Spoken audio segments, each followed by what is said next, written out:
Inkbound hearts. The city's streets were packed, a cacophony of voices and the hum of car engines filling the air. Inside Theurgic tattoos, the atmosphere was equally alive. Customers sat in various positions. Some reclined on chairs, others perched nervously on the edge of their seats, their hands clenched tight. The buzzing of tattoo guns blended with the rhythmic music playing softly in the background.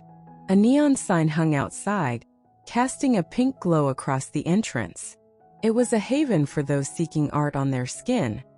Though for Florence Asa Gray, tattooing was much more than a profession. "All right, all done." Florence, a blonde with sharp, intricate tattoos up her arm, flashed a smile at her latest customer. "Just make sure you follow the aftercare instructions. The last thing you want is an infection." As her client left, Florence began cleaning her station, wiping down the surfaces with methodical precision. Albie, her best friend and coworker, approached her, hands on hips. "Asa Gray," Albie said, her voice teasingly stern. "You've been at this since the crack of dawn. When's the last time you ate?" Florence's eyes flicked toward the half-eaten Pop-Tart sitting on her desk, but before she could defend herself, Albie cut her off. "If you say Pop-Tart, I swear." Florence couldn't help but laugh, her face lighting up at Albie's exaggerated scowl. Fine. I'll take a break. Just push the rest of my appointments back an hour." Albie crossed her arms, raising an eyebrow.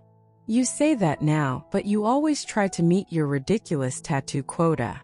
8 more, right?" Florence sighed, her shoulders slumping. "Yeah, 8 more before the end of the week. You know how it is, Al.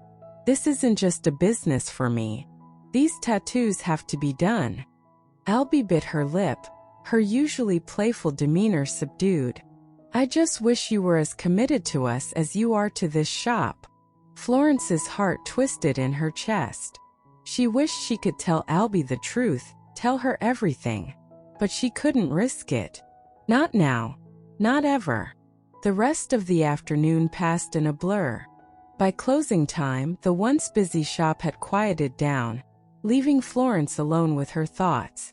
She checked the meter on her tattoo gun, a ritual she performed every time she completed a session.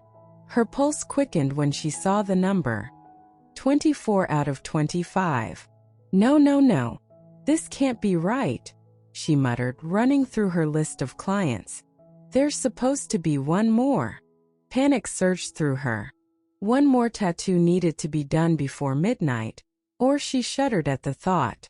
The curse. It wasn't just family folklore. It was real. Every tattoo artist in her lineage had been cursed by a vengeful witch generations ago.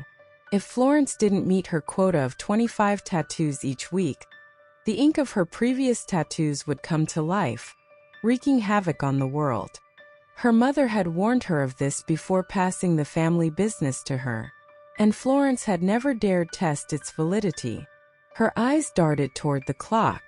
11:45 p.m. Frantic, she grabbed her phone and called the one person she could trust. "Hey, Ollie," she said as soon as the line connected. "I need a favor. Can you come over?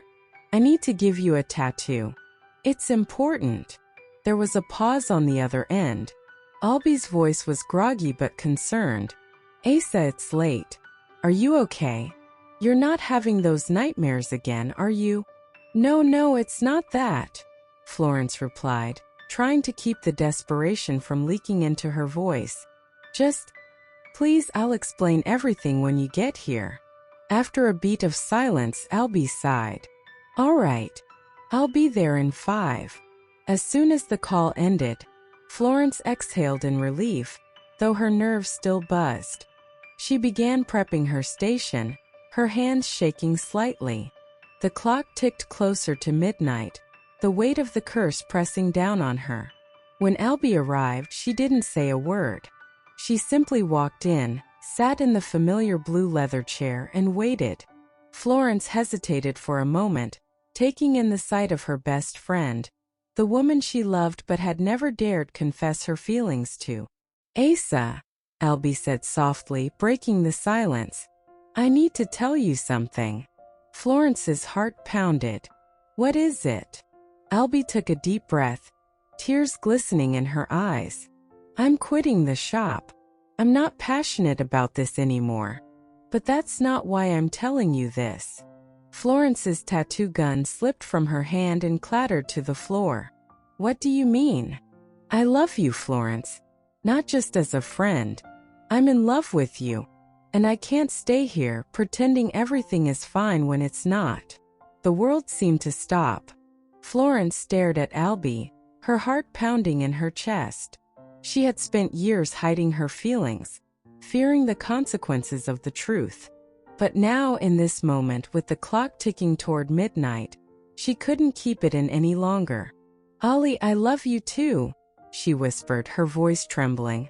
I've loved you for so long, but Before she could finish, Albie leaned in, pressing her lips against Florence's.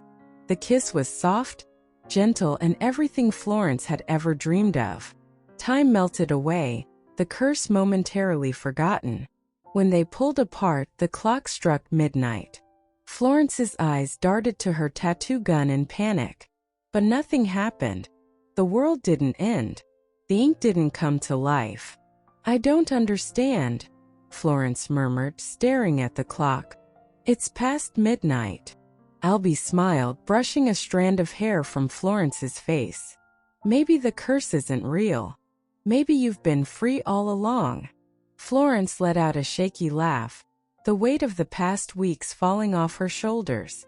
Maybe she had been cursed by fear, by doubt, by the inability to confess her feelings. But now, with Albie by her side, she felt free for the first time in her life. Let's go home, Florence whispered, wrapping her arms around Albie. And as they walked out of Thaumaturgic Tattoos, the tiny cat tattoo on Albie's finger shimmered softly in the moonlight, a small reminder that some magic was real, just not the kind Florence had feared.